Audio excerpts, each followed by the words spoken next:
Hi, everybody. Before we start this week's show, we all have an announcement for you. Are we all going to do it at once? Or... No, let's do one word at a time. Okay. That'll be Brilliant. fun. You know, like that amazing improv game. Oh, great, yeah. So I'll go first. We Have Written, A. new... book. That's... called... Oh, fuck's Jesus, sake. come on, guys. Never mind. We've written the new book. It's called Funny You Should Ask. It's available in all shops. It's really good. If you're looking for a last-minute Christmas gift, I can't think of anything better, really. It is. It's sort of a compilation of the weirdest questions that might spring to your mind in your very bored moments, things you've always wondered, things you've never wondered, but now you're desperate to know the answer to, like who would win in a race out of a human, a fish, or a mermaid? Or if I take a swan to the vet, does the queen have to pay? Yeah, if spiders can walk on the ceiling, why can't they get out of the bath? Huge question. Always wondered about that. Why does cat food come in beef and lamb flavours, but not mouse flavour? Oh, such a good question. Yeah. Buy it for your cat as a Christmas present. Your cat wants to know. And this book, it's not just written by us four, it's written by all the QI elves. So a lot of the QI elves that you'll know because they've come on here, like Alex and Anne, but loads of the other QI elves that are just a complete mystery, even to me, even though I've been working with them for many, many years. It's fun, it's a lovely blue colour, and it's reasonably priced. It could not be the more perfect Christmas present to give you all the conversation you'll need. So get it for the facts, but mainly for the blue on the cover. And it's available in bookshops and on the internet. You know how to buy a book. Do it. Funny You Should Ask by the QI Elves. Okay, on with the podcast. 自動でお風呂を沸かします。お風呂の線は来ましたか？自動でお風呂を沸かします。 Hello, and welcome to another episode of No Such Thing as a Fish, a weekly podcast coming to you from 4 undisclosed locations in the UK. My name is Dan Schreiber. I am sitting here with Anna Tashinsky, Andrew Hunter-Murray, and James Harkin. And once again, we have gathered round the microphones with our 4 favorite facts from the last 7 days. And in no particular order, here we go. Starting with you, Andy. My fact is, there is such a big market for fake letters by Abraham Lincoln that people have started selling fake fakes. Wow. Yeah. How cool is it? There's a big old market for fake letters of Abraham Lincoln. He died in 1865, and there were a load of scam artists in the 20s and 30s who started faking the letters, and, you know, faking his signature, using old paper, all these amazing tactics they used. And those fake letters are now worth thousands of dollars in their own right. They've sold for thousands of dollars each. But obviously, that means there's a market. And so people have started forgeries. And is it like Chinese whispers where the fakes look absolutely nothing like the original letters? It's just a picture of a horse's ass. Yeah, Abraham Lincoln letters. But so these are these fake fakes. They have to be attributed to the fake writer, right? So as in people who became famous in that period for having written these fake letters in themselves have become celebrities in that world. And then they're buying fakes of the fake forgers one. It's not just a random fake. No, but also it's the fact that the real ones are so expensive. Is that right? Like, if you're a person with a normal income and you want to buy a Lincoln letter, you just can't afford it. So the next best thing is to buy a fake one. Yeah. Exactly, yeah. And the weird thing is there are so many Abraham Lincoln memorabilia collectors in the USA. It seems to be the national pastime. I always thought it was American football, but I turned on the TV on Thanksgiving and it was just people passing around fake letters to each other. If you look closely at the stands in American football matches, they're all trading their Abraham Lincoln bits of beard. There are 15,000 collectors of, apparently serious collectors of memorabilia, not just your fly-by-night, amateurs. 15,000. Wow. Yeah, Jesus. which is 1,000 more than there are books written about him. Apparently there have been 14,000 books written about Abraham Lincoln. Still a lot, isn't it? It's a record after Jesus and Napoleon, apparently. Really? Interesting. Yeah. I saw it when we were in Washington, D.C. for our tour last year. I saw a huge pillar at the Ford Theatre where they have glued every single book that's been written about Lincoln, or at least as many as they could get, to a pillar that extends to about 4 floors.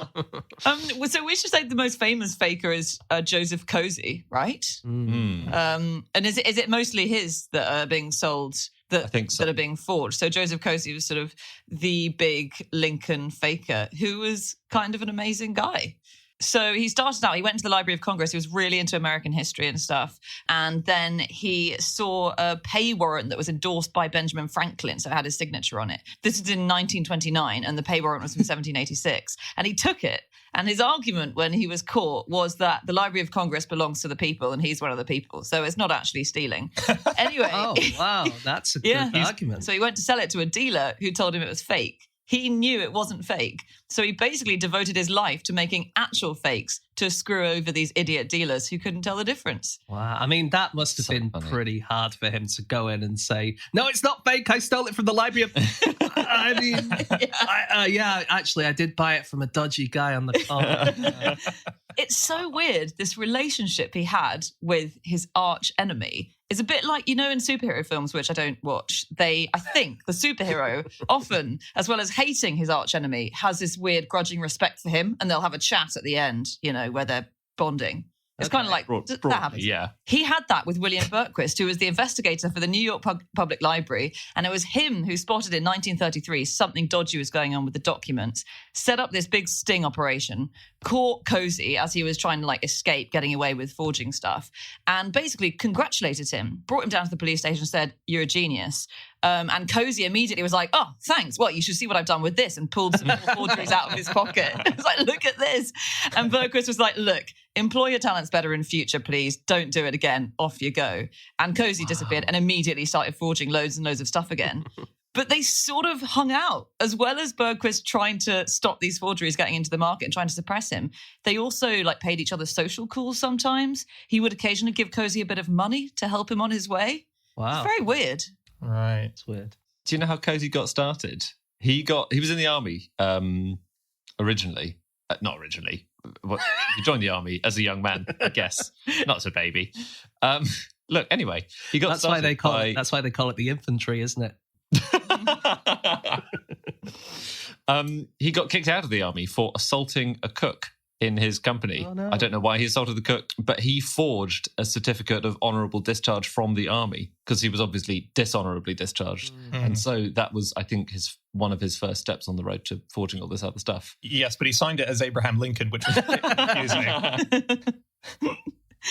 He never really made money from it. He sold stuff quite cheap. I think because he was nervous that if he tried to sell it really expensively, people would interrogate it more. Mm-hmm. So he'd sell it quite cheap. And he said when he was questioned, the pleasure that he got was from seeing that forgery that he sold climbing up and up the auction market and then selling for a huge amount in an auction house. Him sitting there at home, tapping his fingers together going, I know that's just something I scribbled in my bathroom. Yeah. And he had a little bit of a loophole, didn't he? Because in New York, it was illegal to kind of advertise something as being something it wasn't and then selling it on.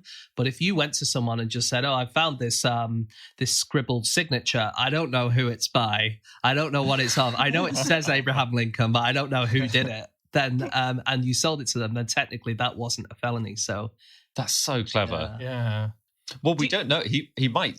I don't think he is, but there's a suggestion that he kept operating for years and years after he went AWOL because he kind of dropped off the radar in 1943. But even in 1956, the New Yorker wrote a piece saying, "Is he still producing forgeries? We don't know." So you're saying he could? Were you about to say he might still be around today? If you've actually got a signed copy of a No Such Thing as a Fish book, check it's not Joseph Cozy. Do you know how you can tell if a Lincoln letter is fake? No, how can you do that? Oh, there are so many exciting ways you can tell. So one is what he wrote. So if he's talking about his iPad. That basically is one of the tips they give is what's he, is it signed 1866 or later, in which case it's not real. But another thing is what he signed. So he never ever signed Abe or Honest Abe or Old Abe. That's just... Or the Abe Meister. Exactly. It's either A. Lincoln on letters or if he was a lawyer, he would just sign Lincoln. So there are all these things. Also, if you wrote a letter on animal skin, then it's fake. Oh, Because really? a lot of presidential documents are on animal skin or vellum, and then letters are on paper. That's another way you can tell. Oh, it wasn't like he was an early animal rights campaigner or anything. You know, we shouldn't No. be using the animals for our Absolutely lessons. not. No. Did you guys see that? I think it was only in the last month or so, they sold a lock of Lincoln's hair for $50,000. Wow. Although there is a thing about fake locks of hair. We do know that quite a lot of them exist because one collector said if every lock of Lincoln's hair out there was genuine, the man would have been a woolly mammoth. So, I'm not quite sure what the provenance of this $50,000. Yeah, That's It's a lot of amazing. money. So much. Well, I went on eBay yeah. to look at what the most expensive items currently on eBay are that you can buy that are related to Lincoln. And hair is a big, big thing. So there's strands of hair that you could buy of Lincoln, and they're all quite affordable. I found one for £636 that you could buy.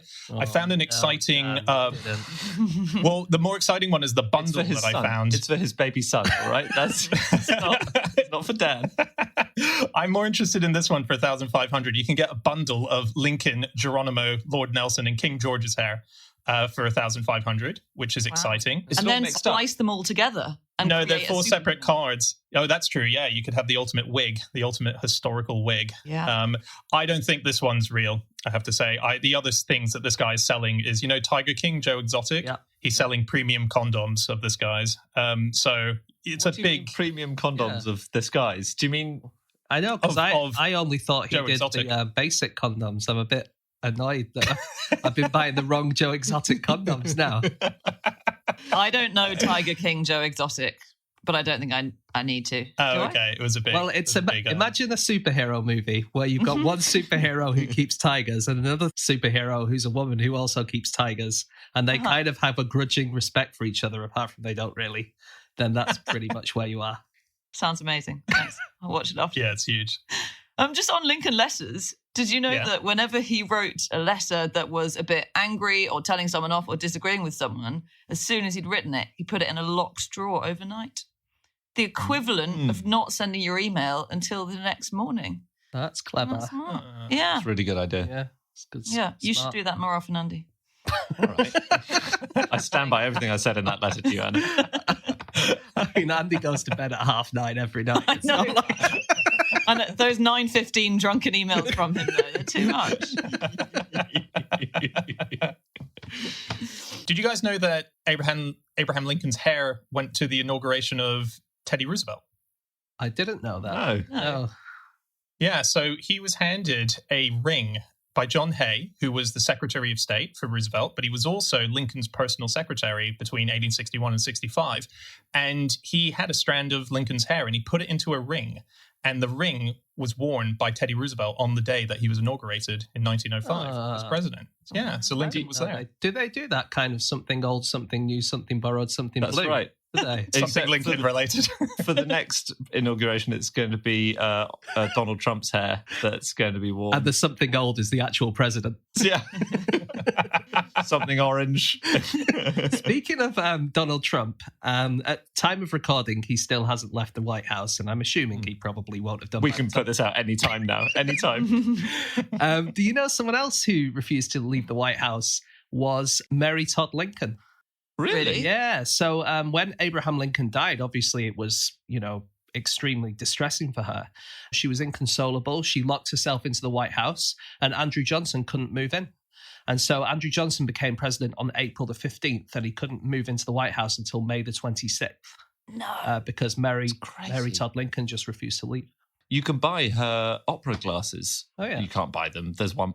Actually, no, there isn't one pair. This is the problem. So there is a pair of opera glasses, which ivory, and they were engraved. Mary Lincoln left these glasses in the box at Ford's Theatre, Good Friday, April 14th, blah, blah, blah, when our president and leader was cruelly assassinated. They sold for £9,000 last year. But there are at least 3 pairs of Abraham Lincoln's opera glasses in circulation, which does make you consider just how keen was he on seeing this play. Well, it's so good for the collectors of the weird paraphernalia, which is a lot of it is around the assassination, isn't it? People collecting stuff that was at the theatre. And it's great for them that Abraham Lincoln seemed to stuff his pockets with stuff. There's a collection, I think it's in the Library of Congress, and it's the contents of Abraham Lincoln's pockets on the night of the assassination.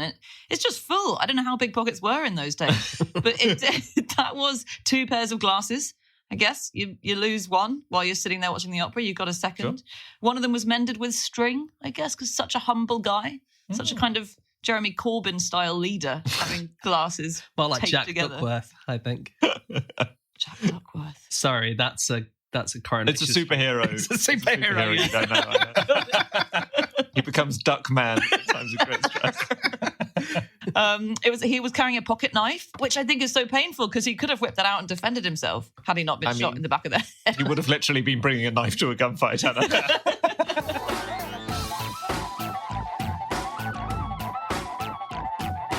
Okay, it is time for fact number 2, and that is James. Okay, my fact this week is that if you ask someone what day it is, they'll take twice as long to answer on a Wednesday as they would on a Monday or Friday. And that's because by Wednesday, you literally have no idea what day it is.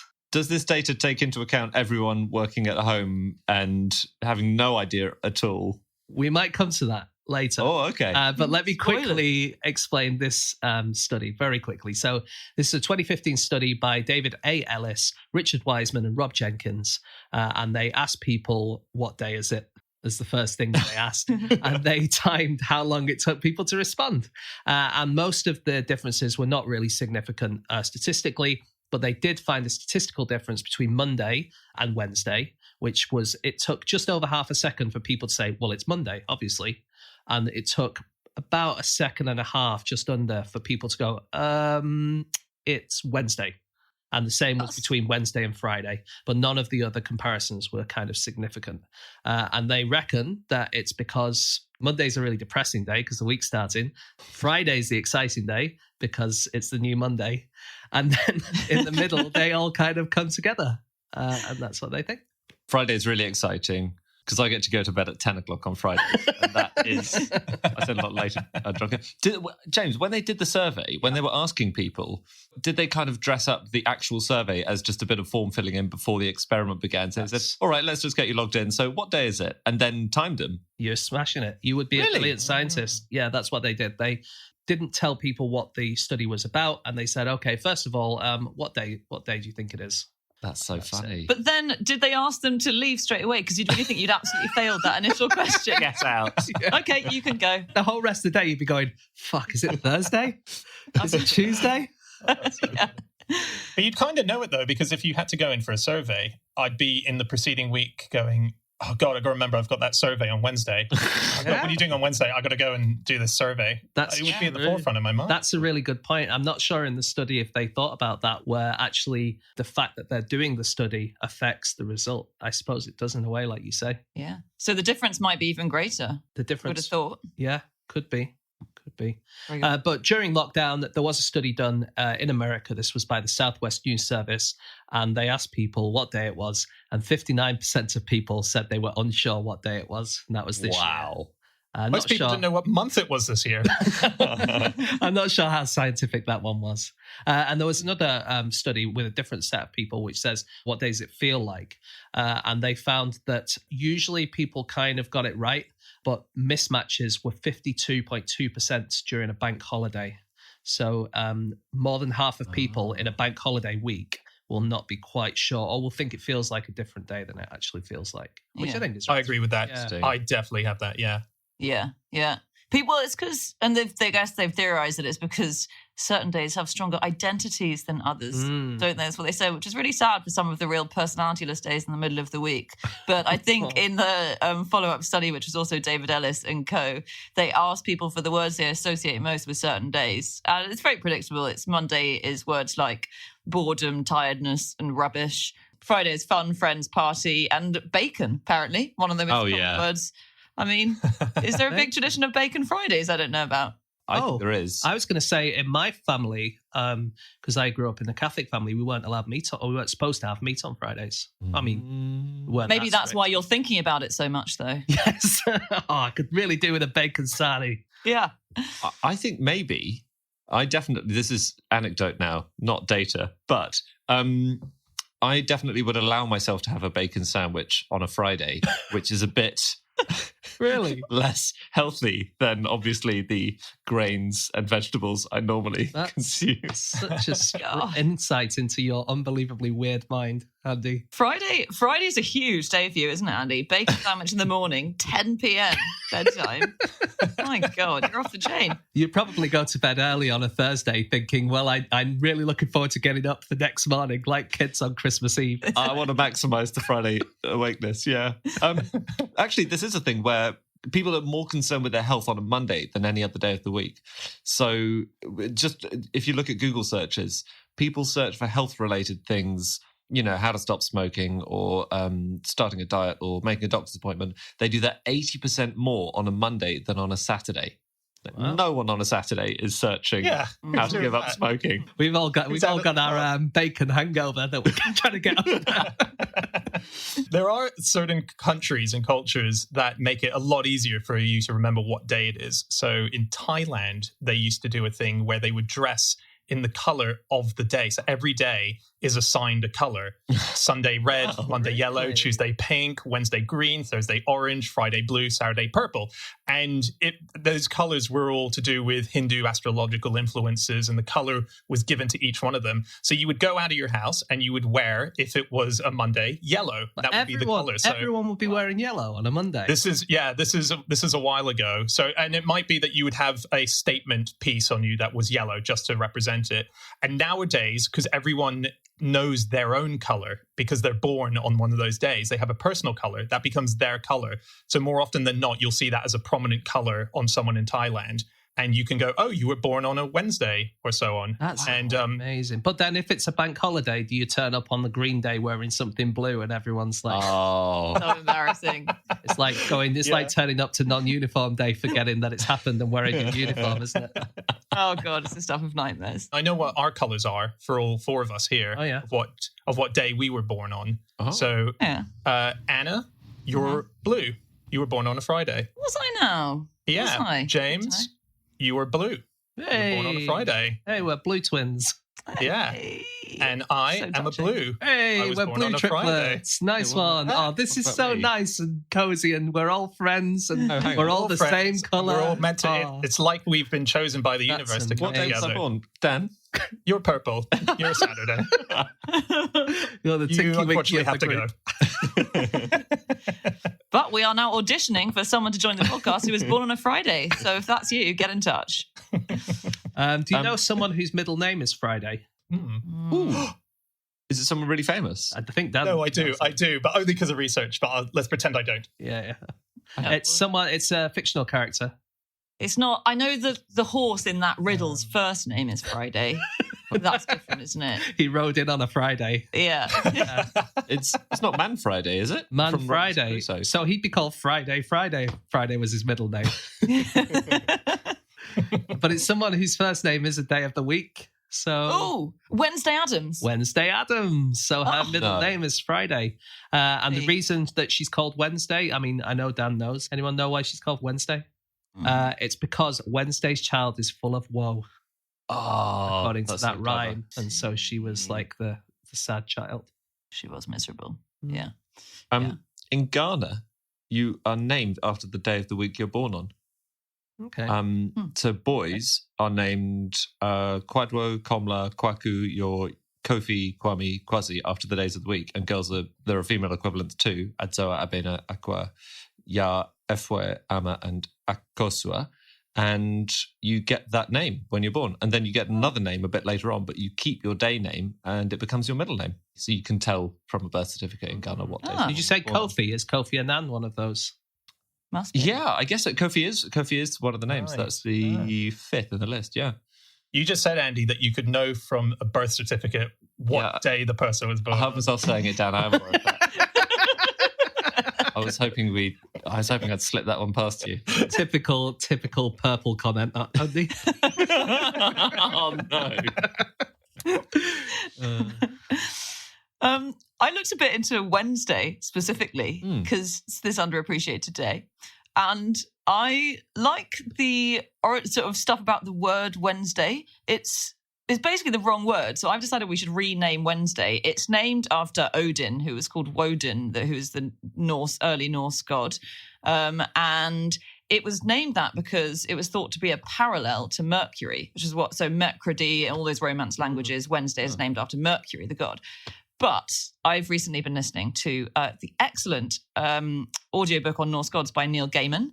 And Odin is nothing like Mercury. So Mercury is, is like a fun-loving, trickster, playful, wily. Odin's not like that. I think it should be Loki. Loki-day. So I'm going to start calling Wednesday Loki, and everyone's going to get confused. But the person who decided that it should be the equivalent, it should be Odin, was Tacitus, and this is in the 1st century, and it was when the Romans were kind of occupying bits of Germania, as it was called at the time, and he decided Odin was the equivalent, and it was because, and I just love this word, they're both psychopomps, Odin and Mercury. Wow. And a psychopomp, again, a word I'm going to use a lot now, is the word for a deity who escorts people from Earth to the afterlife when they die. Wow. So that's a psychopomp. That's a great Isn't that word. cool? I thought that, let's say we're going to accept that it's Odin's day rather than Loki's day. Yeah. Let's just imagine that that's fine, which we all know now it isn't. And from this moment, we are all calling it Loki's day. But let's imagine it was Odin day. Why is it not Odin's day? Why is it Woden's day? Like, it's because it was another name that was used in Germanic areas for Odin. But Odin had more than 150 different names, any one of which we could have chosen for Wednesday instead of Woden. So we could have had Grimm's Day, a Grim Day. Oh. Nice. Like for Wednesday, we could have had Skillfinger Day. That would have been good. We could have had Saturday. But I guess that was a bit too close to Saturday, so they decided not to go for it. That's great. But yeah. That's Skillfinger Day. I take it back. It shouldn't be Loki Day. Let's call it Skillfinger Day. Skillfinger Day. I love that. That's so good. Hey, what's your favourite day of the week, guys? It's obviously Friday. Thursday. Dan Oh, likes Thursday. Dan, you nerd. Is it Thursday because we record the podcast on a Thursday and this is the highlight of your week? It's the best moment of my whole life. Fine. Oh, Jesus. No, it's I like the number 4. 4 is my favorite number, and so that's the 4th day of the week to my week schedule. I know Sunday is technically the first day, so it should be Wednesday. James? But yeah. I think Monday is the first day officially, according to the International Standards Organization. Monday's So I first, think yeah. you're fine with having Thursday. In Russian, Thursday is Chetbyork, which means like 4th day. So it works there as well. My favorite, I think, probably Saturday, where I can just chill out and watch the football. Okay. Everyone's got good answers here, apart from Dan, whose answer is very weird statistically. So 21% of young people say that Friday is their favourite day. Only 6% of young people like Sundays. And that I think that rises as you get older. You start to appreciate Sunday a bit more. You're off the bacon binges. But Tuesday is just 1% of people's favourite day. And I think Thursday might be another 1%er. It scores very low. Do you know why no one likes Tuesday? Because we were saying that Wednesday was named after Odin, and Odin was a pretty cool god, right? He was the king of the gods and stuff. Do you know who Tuesday was named after? No. No. Tuesday was named after a god called Trieu, who is one of the most obscure gods. We have literally no idea anything about this guy. We only have one myth of him that's left. We don't really know anything about him at all. And there was a wolf who was a baby wolf, but it was growing really, really quickly. And the gods were worried that this wolf was going to get so big he was going to eat them all. And so they said, right, we're going to have to tie him down. So we're going to tie him in a load of ropes and stuff and like magic god chains. But when Fenrir, the wolf, saw the chains, he didn't trust that anything was going to happen. So he said, okay, well, I'll kind of come and say hi, but only if one of you puts your arm down my throat, because then I'll trust that you're not going to chain me up. And so Trieu, the god who Tuesday's named after, decided, okay, well, in good faith, I'll be the one who puts my arm down your throat. And then, of course, they chained the wolf up and the wolf bit his arm off. That's the only story we have about the guy who Tuesday's named after. Well, it's such an important moral to that story. Don't put your arm down a wolf's throat. It's an important lesson, isn't it? That's true. Yes. Without that, wolf arm casualties would be way higher than they are. I've got one last thing before we move on, which is, remember we were talking about that one dickhead who gets the colour wrong as they rock up to a sort of school Yeah. in Thailand? I'm afraid I'm that dickhead What? because I was born on a Saturday, it turns out. Were you? So what colour are you? I'm purple. I'm with Andy. Welcome, You Dan. traitor. God. I can't believe it. Have you just been did you have a feeling as you said that? I bet I've got that wrong. It's a while since I've Yeah. done anything Oh, wrong. were Yeah, you just weirdly. trying to get in mine and Anna's cool club by pretending to be a blue? I was trying to be a blue. Yeah. No, I had a weird feeling come over me. I thought, I don't feel very blue. And I had a quick Google.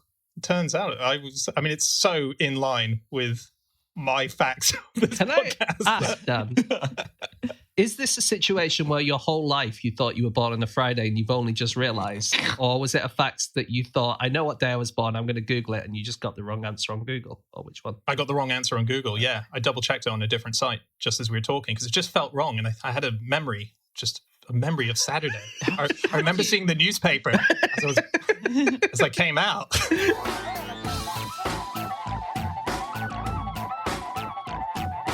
Okay, it is time for fact number 3, and that is Anna. My fact this week is that according to Vietnamese historians, Chinese forces were once defeated by a woman who had breasts so long she had to throw them over her shoulders in battle. Dear me. And I think this is the second fact we've had on the podcast about women with breasts so long they have to throw them over their shoulders. One was a Yeti, Yeah, one's a Yeti. female Yeti. They have to throw them over their shoulders before they chase you, or they might trip on them and hurt themselves. Yeah. Yeah. Possibly. So okay, can I look, ask, is this lady as real as a Yeti? I would say she's more real than a Yeti. Okay. So I'm going to say this fact is less of a nonsense fact than Dan's because it's recorded by historians and it's about almost certainly historical figure. But I still find it hard to believe that this breast thing actually happened. But this is this warrior called Lady Trieu. Or Lady Trieu, as we'd anglicize it. And she is amazing, and she's a hero in Vietnam. In the 3rd century, she led this revolt against the invading Chinese Wu state. And the writing about her from almost contemporary said that she was this extraordinary figure, and her features included 4-foot-long breasts, which either she tossed over her shoulders to get them out of the way, or sometimes she'd tie them to her torso so they didn't get in the way of her. It's fall. interesting because I read in one account that they said that she had 3 breasts that were 4 feet long. Yes. So I can imagine how 2 of them can be thrown over the shoulder, but the other one's going to hit you in the face, isn't it? When you Yeah, it is. Yeah. Maybe that's the one she strapped to her stomach. 'Cause, Maybe. yeah, I've seen a painting of her with a sneaky third breast hanging down there. Okay, so we're not disputing the length of the boobs. We've actually just cracked that she had 3, and both of these points about going over the shoulders and around the stomach are true. well, That's also exciting. 9 feet That's what I'm tall saying. was the other thing as well. So I think Yeah. Yeah, this is a sort of tradition in Vietnam where some historic warriors take on this mythical status and then they are written up as becoming more and more godlike. So yeah, she was written up as being 9 feet tall. She could walk over 1,000 miles in a day. Oh. But there are various things we think she probably did do, like rode elephants into battle. So rode on an elephant's head. The stories say she fought with a sword in each hand. Again, probably why she had to tie down her breasts, because otherwise you're in danger of slicing one off, aren't you? Oh, yeah. She had a voice as loud as a temple bell. But I think she probably did exist, although oddly, she's not mentioned in Chinese sources, whereas she's mentioned a lot in Vietnamese sources. But I think for China, this was just you don't really want to write about this people who defeated you a lot, especially if it's this woman with extraordinary breasts. Whereas in Vietnam, it was much more of a great thing to record. although there is one thing that a lot of the women got written out of history in China, didn't they? When Neo-Confucianism came in, they kind of changed the rules a little bit. So women had to be at home and had to have this exact role in society. And so a lot of the historians in China wrote out all of the women in history, I think. Don't know when that was 10th century or something. I think it was before that. And Vietnamese society used to be much more equal. In fact, impressively equal until it was sort of from the 1st century Chinese started really encroaching. And like you say, it was Confucianism. They really liked nuclear families. It's just all the same old stories, isn't it? Nuclear families, women subservient to men, whereas Vietnamese society was much more clan-based. It was quite matriarchal. Some people say that it was actually more women-led than man-led. And so it wasn't totally unusual for the idea of female warriors and female fighters. So she was eventually defeated, and there's a kind of myth about how she was defeated, which is really nice. Well, it's maybe a slightly sexist myth, actually. The myth is that she was very fastidious and that the Chinese general who defeated her sent his men out of the fortress naked, kicking up all the dirt and grime. And she was so horrified by this that she left the battlefield. And then her men all panicked because obviously the 9-foot warrior general has run away. And that's why they were defeated. But that it feels slightly like she can't cope with a bit of grime. Yeah, on some man's willies. Yeah. That was Chinese historians who said the men exposed their genitals and scared her off, which interestingly was also claimed of the Trung sisters, who were some other Vietnamese warriors. And it was said they were defeated when men showed them their balls. Well, there was this idea that you could scare these people away with penises, wasn't there? Because there is the really funny story of the Chinese commander who, after Lady Trieu had died, started having nightmares where she came to him in his dreams and was saying that she was going to kill him. And so to keep her away, he hung 100 wooden penises outside his house so that she wouldn't come to him in his dreams. I mean, that takes a lot of it takes a lot of explaining away, doesn't it, when your relatives come round to visit? Yeah. Why are there 100 wooden penises outside your house? Well, I just saw it in Homes and Gardens last week. They had a special offer on which if you buy one, you get 99 free. well, what about the Trung sisters then, Anna, who you just mentioned? Oh, yeah, they're cracking as well. Again, these are real Vietnamese heroes, aren't they? Yeah. Worshipped in Vietnam. So this was the 1st century, a couple of hundred years before Trieu, and they were Trung Trac and Trung Ni, and they defeated an invading Chinese army, and they actually conquered 65 cities in the end. And this is about AD 40, and Trung Trac became queen. And apparently she was a lovely queen. She was had quite a soft rule. She tried to restore a lot of Vietnamese practices, and yeah, they're amazing. And the idea is that they were raised by their mother, who taught them just like you teach men. And so taught them how to fight, taught them lots of military skills. And these 65 cities that they conquered, the head of each city became like the head of one of their armies almost, or one of their groups, all women. So they had 65 female generals who would fight in the wars against the Chinese. Yes. One of which was the mum, right? Yes, exactly. Yeah. Oh, really? Oh, they're like the Kardashians in that sense. That the momager figure is still very important to them. Very much like that. Just exactly like that, yeah. They once killed a tiger so that they could write a promise to the people of Vietnam on its skin. If you've run out of paper, sometimes it's all you can do. It's all you can do. Yeah. I think Khloe Kardashian did that once, actually. And these Trung sisters were descendants of Lac Long Quan, who was the original Dragon Lord, who is, according to the creation myth of Vietnam, he was the founder of the Vietnamese people.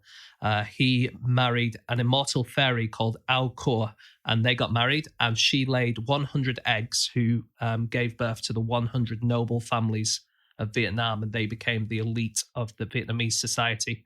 50 of them preferred to live in the mountains, 50 of them preferred to live by the sea, and they kind of split into these two groups of it's a bit custody battle, isn't it? It's a bit custody because it's made out of eggs, or no, you're right. It's like half of the people went with the Dragon Lord and half of them went with the immortal fairy and these families. That would have made a cracking version of that film, The Parent Trap, wouldn't it? Where you've got to get your parents back together, but they're a Dragon Lord and an immortal fairy. I watched The Parent Trap last weekend. That's so weird. Which version? The new one with Lindsay Lohan.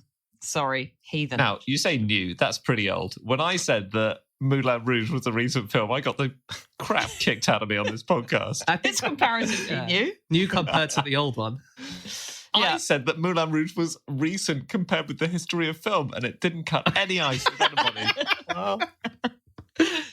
Anyway, my point is it would have been vastly improved if it had included some kind of Dragon Lord feature. So it's a good comparison. I've got a couple of things on modern Vietnamese women, sort of, who are pretty interesting today. So I found this really interesting thing, which is the nail industry in America. So for manicures and so on, approximately 51% of nail technicians in America are Vietnamese descendants. So either Vietnamese American or have moved over there. 80% in California. And this only happened in the last 40 years. And it's as a result, as far as we know, of one single person, which is Tippi Hedren. Really? Now, Tippi Hedren, the actor who was in the Alfred Hitchcock movies, she's the mother of Melanie Griffith. She was in The Birds. She was at refugee camp for Vietnamese in California 40 years ago. And while she was there, she thought it'd be good to teach a skill. And she noticed that they were all very obsessed with her beautiful nails. She had them beautifully manicured and painted, and they all wanted to look at it. So she brought her manicurist in. And a lot of the women who were there as refugees were part of the military intelligence. So they were sort of high-ranking women, a lot of influence. And they all got taught how to do this. And over 40 years, that spread to be a proper way of earning your money in America for them, to the point where it's now 51% of them all descended from this, supposedly from this one refugee camp that Tippi Hedren just happened to say, who wants to learn how to do this? That is incredible. Remarkable. It could have been also different if Tippi Hedren had brought something else. Like what? If she taught them, I don't know, bowling, it could be like 80% of bowling champions in America are descended from Vietnamese refugees. Oh, thank God it was her and not you. I feel like Tippi Hedren had her eye on the commercial market a bit more than you did. The demand for bowling tutors wasn't quite what it should have been. There is money in bowling if you're good, Anna. And if you... The problem is that in America, there's so many people who already do bowling that even if you have been taught by Tippi Hedren, it's still going to be quite hard to break into that elite, I'm going to say. Yeah, I do see what you mean there. It's a problem. Okay, yeah. I won't try and start this. The first female billionaire in Vietnam was not too long ago, and it was as a result of something which actually slightly sets women back, I would say. Vietjet Air, there was this thing, I don't know if you remember, the bikini-clad flight attendants. This is the idea that they would all dress in bikinis, and it became very popular because... They all have 3 breasts.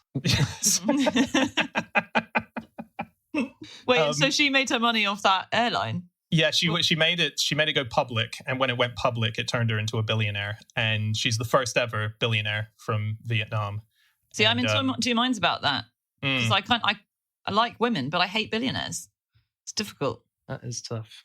Well, luckily there's not many of them. Luckily most of the billionaires are men. Yeah, thank God. I can still like most women. So it's really interesting, I find, about Vietnamese history, which is the fact that it's kind of historical, but at the same time, so much of it is very obviously folklore and not real, and try and work out which is which. And I suppose that's quite a lot of similarity with things like the Amazons, right? Which were largely thought to be quite a mythological group of women who were like warriors who attacked the Greeks and attacked various different people. But actually, the more we look at it, the more we think that there might have been some truth in it. So there's this group of people who lived around Ukraine and around all the way up to Siberia. And from around the 9th century BC, they were attacking the Greeks and attacking a lot of different groups around there. But because they were a nomadic tribe, you can't really say, well, this group of society will stay at home and this group of society will go to battle. Basically, everyone had to go everywhere. And so all the women got taught how to fight. And we know this because a lot of burials have been found of Scythian women, and about 1/3 of them have been buried with weapons, which suggests that they will have been warriors. And so we think now that a lot of the Amazonian stories that came through classical times might have been referring to these Scythian women. Really? Yeah. That makes sense. Kind of interesting. And because of their horse riding skills, they could deliver any package with 1-day delivery. That was the Amazonian promise back in the day.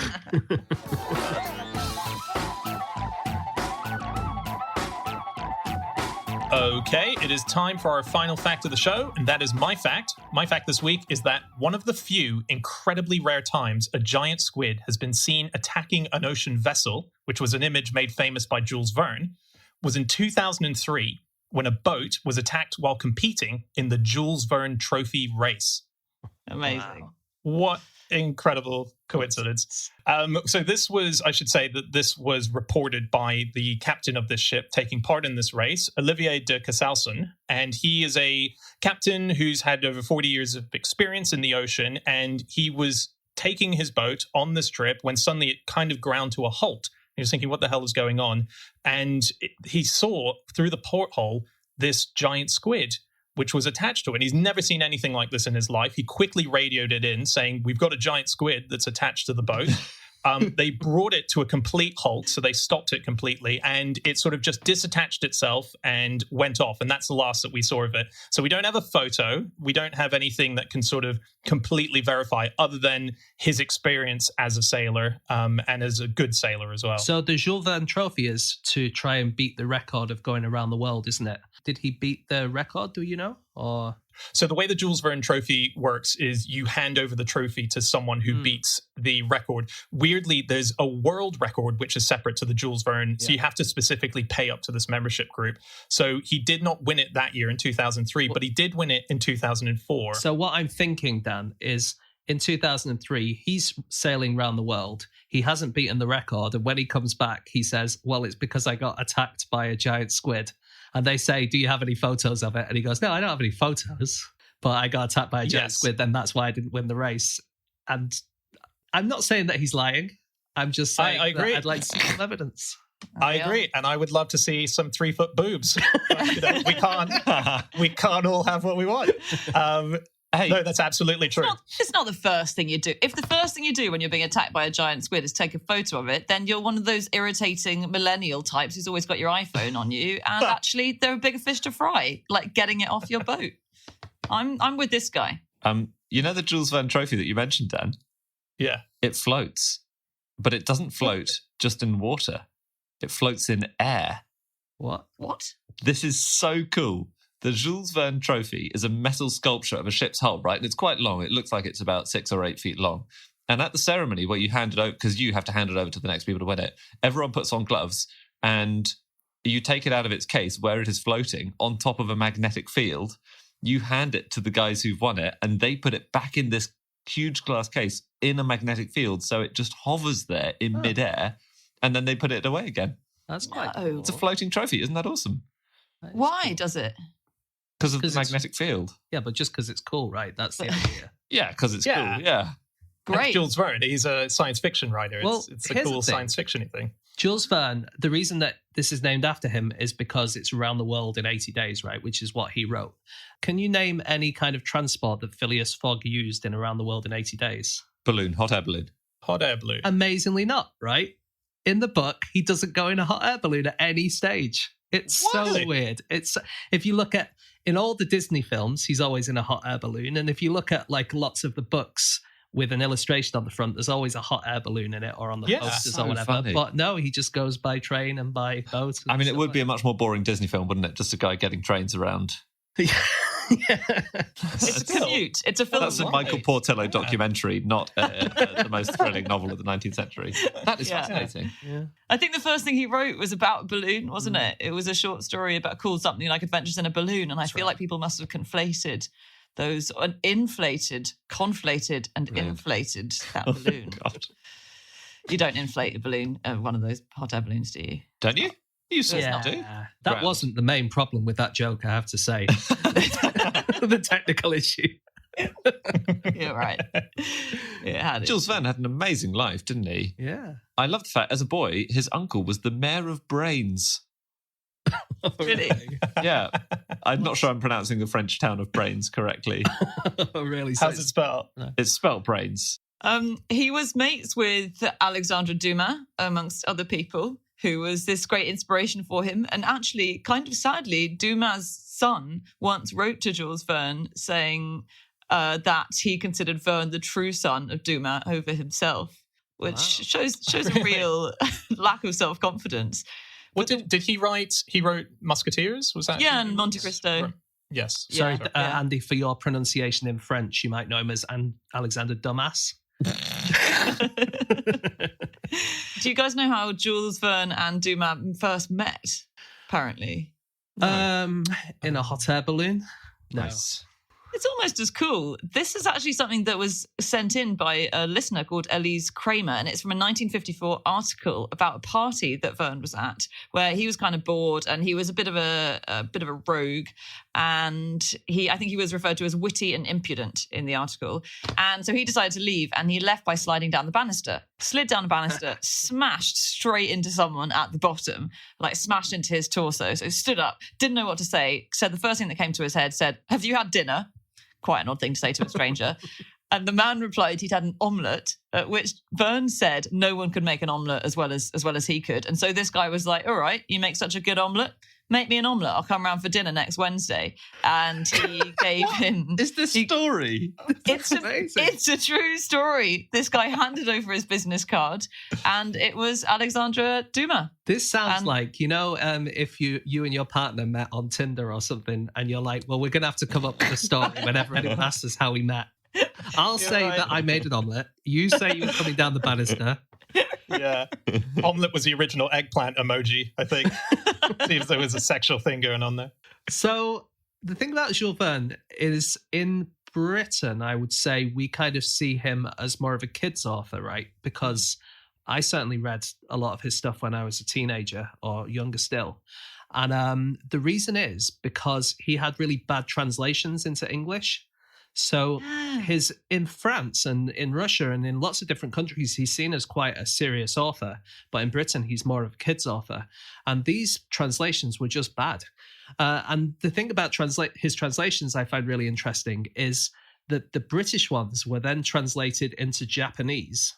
So in Japan, they get a translated version of the English stuff, not the French stuff. I mean, obviously, these days you get better translations from everything, but the original Japanese ones.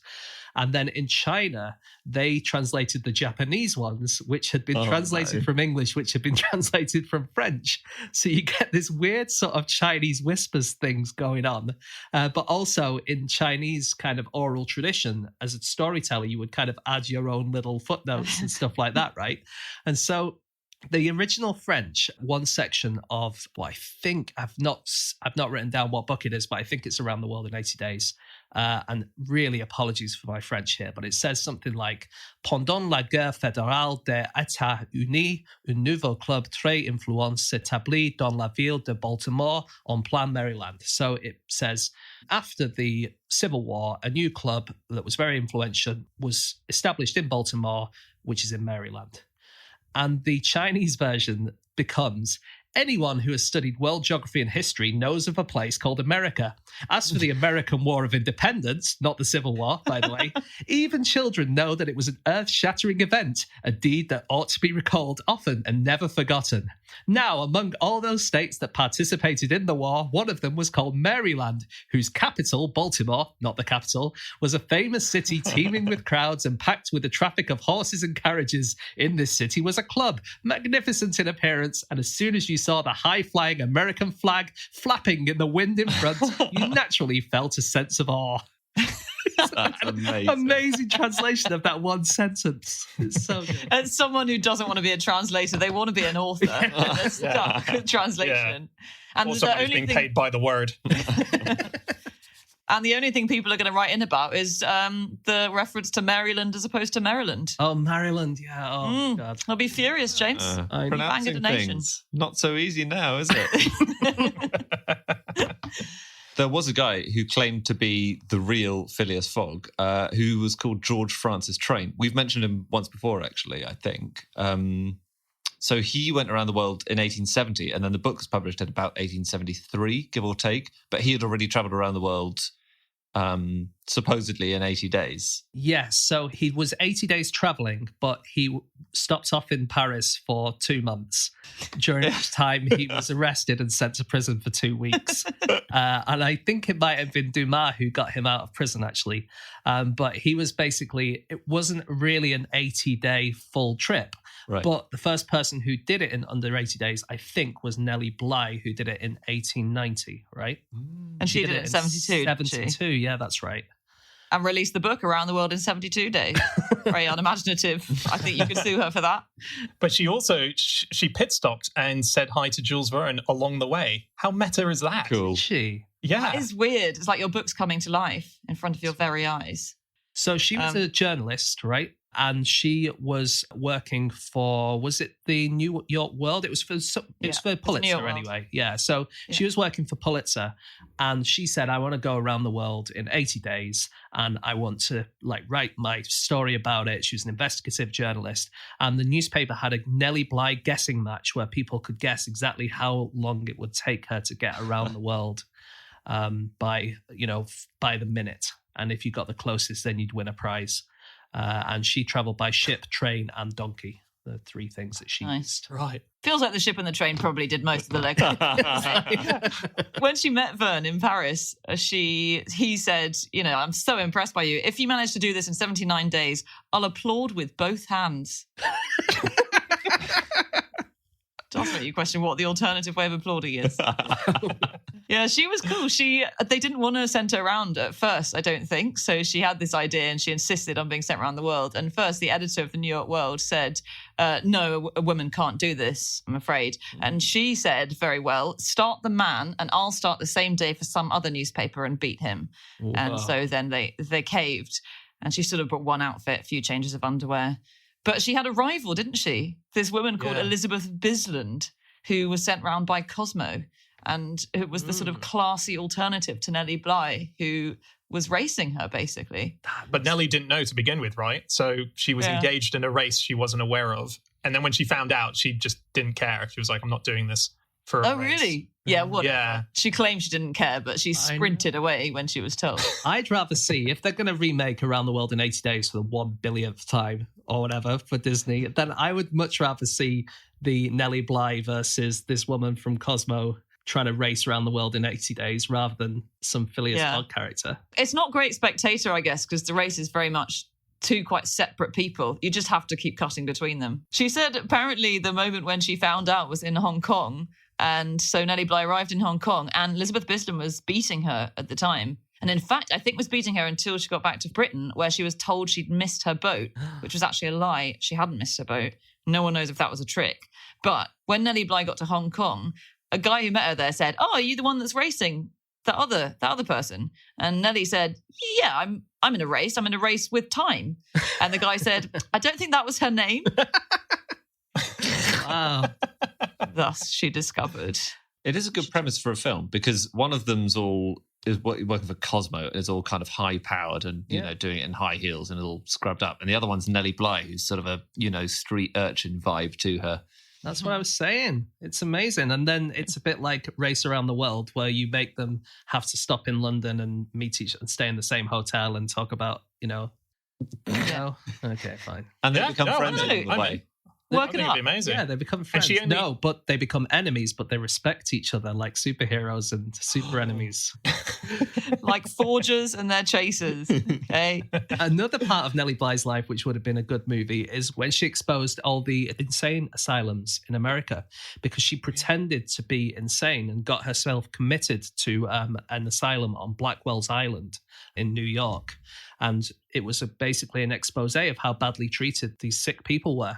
She showed that they were doing beatings and ice cold baths and forced meals, including really rotten butter and rotten food. And that actually changed the way that asylums worked in America, thanks to her expose. Yeah. But she never got out. That's the sad thing. She kept saying, "I'm a journalist. I've just been writing an expose." I didn't believe Sure, you are. Yeah. I've always thought I've been around the world in 80 days. Yeah, right. Yeah. And the nurse turns around and suddenly you see it's Elizabeth Bisland standing there. No! Roll credits. Okay, that's it. That is all of our facts. Thank you so much for listening. If you would like to get in contact with us about the things that we've said on this podcast, we can be found on our Twitter accounts. I'm on @Schreiberland, Andy at Andrew Hunter M, James at James Harkin, and Anna. You can email podcast@qi.com. Yep, or you can go to our group account, which is @NoSuchThing, or our website, nosuchthingasafish.com, where all of our previous episodes are, as well as links to merchandise and links to any upcoming tour dates as well. Also, our partners, Audioboom, are currently conducting a survey on how listeners like to listen to their podcasts. And they've asked us if you could head to audioboom.com/survey to tell them and answer their questions They are going to give out a nice prize. It's a £50 voucher to Amazon for anyone who they select who has done the survey. So you do have a chance to win that £50. So if you do feel like going there and telling them how you listen to podcasts, please do. And say that you like us lots. Thank you very much. Okay, we will be back again next week with another episode. We will see you then. Goodbye.